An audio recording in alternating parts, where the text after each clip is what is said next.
Ayodhya gangrape case में CM योगी के बड़े एक्शन की बात हो रही है। सीएम योगी आदित्यनाथ की लाइन लेंथ बिल्कुल क्लियर है। जो बहन बेटियों के साथ खिलवाड़ करेगा उसे योगी का प्रहार सहना होगा, चाहे वो लखनऊ के गोमती नगर में बदसलूकी का मामला हो या अयोध्या में एक ओबीसी नाबालिग बच्ची से गैंगरेप का मामला हो। सीएम योगी ने बड़ा एक्शन लिया है। अयोध्या गैंगरेप कांड में बड़ी कार्रवाई हुई है। अयोध्या के पूरा कलंदर थाना के एसएचओ रतन शर्मा को भद्रसा के चौकी इंचार्ज अखिलेश गुप्ता को सस्पेंड कर दिया गया है। दोनों पर गैंगरेप की जांच में देरी करने का आरोप लगा है। साथ ही गैंगरेप के आरोपी और समाजवादी पार्टी के लीडर मोहित खान के पक्ष में पीड़िता पर दबाव बनाने का भी आरोप लगा है।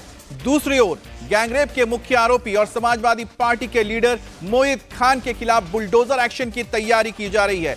मोहित खान के बेकरी शॉप में छापेमारी हो रही है। बेकरी शॉप में रखे सामानों की जांच की जा रही है। फूड एंड सप्लाई विभाग इस बात की जांच कर रही है कि उसमें जो खाने का सामान रखा है उसकी क्वालिटी कैसी है। तो वहीं पर एसडीएम के नेतृत्व में मोहित खान की प्रॉपर्टी की जांच की जा रही है। उसके जमीन की पैमाइश की जा रही है। स्थानीय लोगों ने जमीन पर अवैध कब्जे के जो आरोप लगाए हैं उसकी भी जांच हो रही है ताकि उस पर बुलडोजर चलाया जा सके। आपको बता दें, मोहित खान समाजवादी पार्टी के सांसद अवधेश प्रसाद के काफी करीबी और उनका राइट हैंड माना जाते हैं और समाजवादी पार्टी का भद्रसा नगर अध्यक्ष भी हैं और उस पर 12 साल की एक नाबालिग लड़की से रेप करने का आरोप लगा है। फिर उसका वीडियो बनाकर ब्लैकमेल करने का भी आरोप लगा है। अब रेप पीड़िता की मां ने कल यूपी के सीएम योगी आदित्यनाथ से मुलाकात की थी। पीड़िता की मां ने सीएम से अपनी आपबीती बताई। उन पुलिस वालों की भी शिकायत की थी जिसने पीड़िता की फरियाद नहीं सुनी, उनके कंप्लेंट को दर्ज नहीं किया और पीड़िता ने भद्रसा की चौकी इंचार्ज और पूरा कलंदर थाने के प्रभारी को शिकायत के बाद मुकदमे के दौरान जब पूरी कार्रवाई हो रही थी तो उन्हें हटाया गया। और कहीं ना कहीं जो एसएचओ हैं रतन शर्मा, इनके ऊपर क्या आरोप लगे आपको बताएंगे, क्यों इन पर गाज गिरी है। रतन शर्मा एसएचओ पूर्व कलंदर थाना सस्पेंड कर दिए गए हैं। अखिलेश गुप्ता चौकी इंचार्ज भद्रसा पुलिस चौकी सस्पेंड कर दिए गए हैं क्योंकि जब पीड़िता इनके पास गई थी तो उनको इंसाफ नहीं मिला। उनकी शिकायत के ऊपर कार्रवाई नहीं हुई। यहां तक कि बताया जा रहा है कि दबाव बनाया गया पीड़िता के ऊपर, परिवार के ऊपर कि वो इस केस में आगे ना बढ़े और शिकायत वापस ले लें। और पूरा कलंदर थाने के एसएचओ और भद्रसा पुलिस के चौकी इंचार्ज पर एक्शन की वजह क्या है? लोगों ने पीड़िता की जो आवाज है उसे दबाने की कोशिश की थी। अब वजह बता रहे हैं आपको। पहली वजह क्या है? गैंगरेप में फौरन एक्शन नहीं लिया गया पुलिस इन अधिकारियों की ओर से। वजह नंबर 2, एफआईआर दर्ज करने में देरी की गई। जिस वक्त परिवार पहुंचा था उनकी गुहार नहीं सुनी गई। वजह नंबर 3, नौकर को आरोपी बनाने के लिए दबाव बनाया गया था। किसकी ओर से? पुलिस की ओर से, जो नहीं चाहते थे कि मोहित खान के खिलाफ केस बने। वजह नंबर 4, चौकी इंचार्ज ने एफआईआर ही दर्ज नहीं की। शिकायत लेकर जब परिवार गया तो उनकी शिकायत को अनदेखी की गई। वजह नंबर 5, मोहित खान को बचाने की कोशिश की जा रही थी। यार आपको पता है यह वजह क्यों निकलकर सामने आ रही है? क्योंकि मोहित खान के घर पर ही चौकी चल रहा था। चौकी जो मौजूद था वो मोहित खान के प्रॉपर्टी में था। यह भी एक बड़े वजह रही है कि पुलिस के साथ अच्छी साठगांठ थी इस व्यक्ति की। उसका एक दबदबा था इलाके में जिसकी वजह से लोग डरते भी थे। और मोहित खान को किस तरह से बचाने की जो पूरी कोशिश हुई थी, कवायद हुई थी, वो खुलकर निकलकर सामने आ गई जब पीड़िता खुद सीएम योगी से मिली और सीएम योगी ने उनकी आपबीती सुनी और उसके बाद सीधा एक्शन हुआ क्योंकि उन्होंने काला चिट्ठा खोलकर रख दिया था पुलिस की ओर से जो हुआ इस पूरे मामले में। तो समाजवादी पार्टी के नेता मोहित खान के ऊपर आरोप लगा एक नाबालिग बच्ची के साथ रेप करने का, ब्लैकमेल करने का, और पुलिस वालों ने उनके साथ दिया। जिस पुलिस वाले ने साथ दिया उसकी छुट्टी कर दी गई है।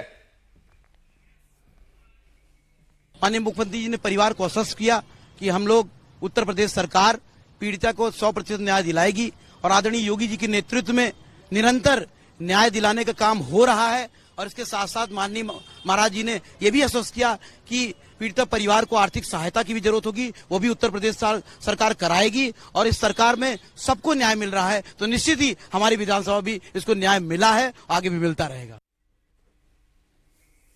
अब न्याय मिलेगा ही, क्योंकि योगी आदित्यनाथ ने इस पूरे मुद्दे पर अब अपनी नजर बनाए रखी है और जैसे ही उन्होंने इस पर संज्ञान लिया, एक के बाद एक कार्रवाई शुरू हो गई है। एसपी लीडर मोहित खान की मुश्किलें बढ़ेंगी, क्योंकि अब बुलडोजर एक्शन की तैयारी हो रही है। प्रॉपर्टी की जांच शुरू हो गई है, जमीन की पैमाइश हो रही है, जमीन के अवैध कब्जे की भी जांच हो रही है। तो प्रॉपर्टी की जानकारी ली जा रही है कि आखिरकार मोहित खान के पास कितनी प्रॉपर्टी है, कहां कहां पर उनकी प्रॉपर्टी है, क्योंकि जो आरोप लगे हैं उसके तहत अब कार्रवाई होगी। जमीन की पैमाइश की जा रही है, क्योंकि आरोप लगा है कि अवैध कब्जा करके कई जमीन मोहित खान ने हड़प लिए हैं। लोगों ने जो शिकायत की थी उस पर अब तक कार्रवाई नहीं होती थी, क्योंकि रसूख था इस व्यक्ति का।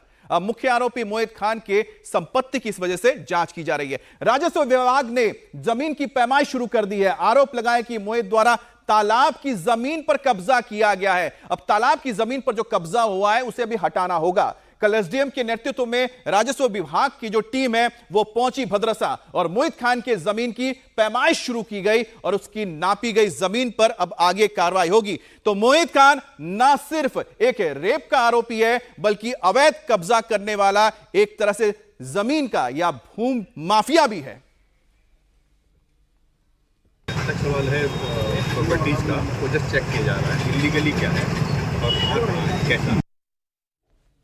और इस बीच मोहित खान की मददगारों की मुश्किलें भी बढ़ने वाली है, क्योंकि उनके खिलाफ भी मुकदमा दर्ज किया गया है। मोहित खान के दो मददगार मोहम्मद राशिद, जो भद्रसा नगर पंचायत के चेयरमैन हैं और समाजवादी पार्टी के नेता हैं, और दूसरे जय सिंह राणा के खिलाफ मुकदमा दर्ज कराया गया है। इन दोनों पर आरोप है कि इन्होंने अयोध्या जिला अस्पताल में जाकर रात को 11 बजे पीड़ित से मुलाकात की और उन पर केस वापस लेने के लिए दबाव बनाया, धमकी दी। मोहम्मद राशिद और जय सिंह राणा, ये दो ऐसे नाम हैं जो समाजवादी पार्टी के नेता हैं जिन्होंने इस पीड़िता के ऊपर दबाव बनाया। इसके अलावा एक और अज्ञात महिला जिला अस्पताल जाकर पीड़िता से मिली थी और धमकी दी थी कि वो मोहित खान के खिलाफ केस वापस ले ले।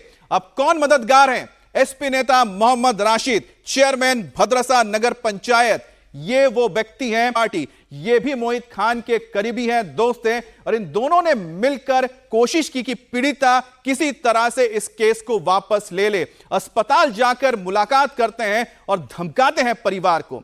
अब मुश्किल में जो मोहित खान है उसके मददगार अब इस तरह से बच नहीं सकते हैं। अयोध्या कोतवाली में केस वापस लेने के लिए दबाव तक बनाया था और एसपी लीडर मोहम्मद राशिद और जय सिंह राणा, ये उनके नाम हैं जो मोहित के साथ जुड़े थे और पीड़िता पर मोहित से सुलह करने के लिए दबाव बना रहे थे। सुलह नहीं करने पर जान से मारने की धमकी तक दी थी। एक गरीब परिवार जिसकी बेटी के साथ दुष्कर्म होता है, लेकिन जो पार्टी के समाजवादी पार्टी के नेता है उनके ऊपर दबाव बनाते हैं, पुलिस भी मददगार नहीं होती है। और ऐसे में जब ये बातें निकलकर सामने आई, और सबसे बड़ी वजह इसके पीछे है योगी आदित्यनाथ मुख्यमंत्री, जिनसे पीड़िता की मां ने मुलाकात करके ये सारी बातें खोल दी, जिसके बाद अब एक्शन हो रहा है और इन गुनहगारों को अब शिकंजे में लिया जा रहा है। अयोध्या गैंगरेप का मुख्य आरोपी मोहित खान समाजवादी पार्टी का लीडर है और पार्टी ने उसे भद्रसा नगर अध्यक्ष की जिम्मेदारी भी सौंप रखी है, लेकिन अब तक उस पर कोई एक्शन समाजवादी पार्टी की ओर से नहीं लिया गया है।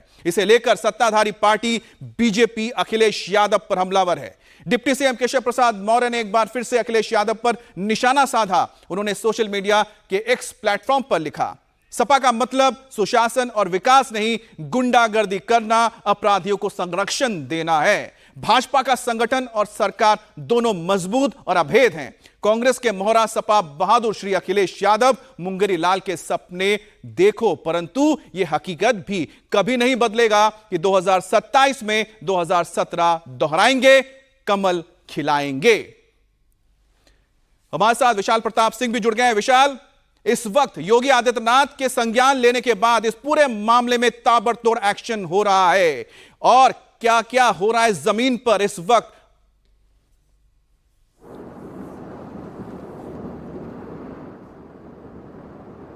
अमित, देखिए, इस पूरे मामले में जो एक्शन है, एक्शन की शुरुआत लगातार हो चुकी है। मुख्यमंत्री योगी आदित्यनाथ ने न सिर्फ मामले का संज्ञान लिया, बल्कि मुख्यमंत्री ने जिस तरीके से अफसरों को भी लताड़ लगाई और कहा कि जिस तरीके से पीड़िता ने शिकायत की थी, मामला तुरंत दर्ज किया जाना चाहिए था, लेकिन उसमें देरी हुई। और उसके बाद न सिर्फ जो मोहित खान है मुख्य आरोपी, उसकी गिरफ्तारी हुई है, बल्कि उसके नौकर राजू खान की भी गिरफ्तारी हुई है। साथ ही मोहित के जो मददगार लोग हैं, जिसका भी आपने जिक्र किया, राशिद खान नगर पंचायत के अध्यक्ष है भदरसा के, उनकी ऊपर भी एफआईआर दर्ज हुई है। और साथ ही एक और है जय सिंह राणा, जो कि समाजवादी पार्टी का लीडर है।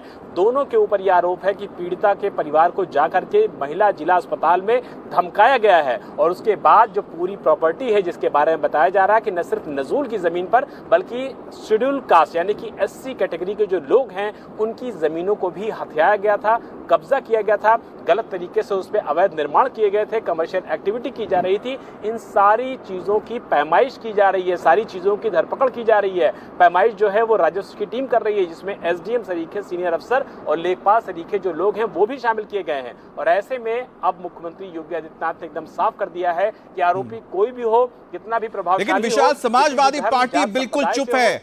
अवधेश प्रसाद भी कुछ नहीं कह रहे हैं। वो तो कह रहे हैं मैं अयोध्या जाऊंगा, फैजाबाद जाऊंगा, तब जाके कुछ कहूंगा।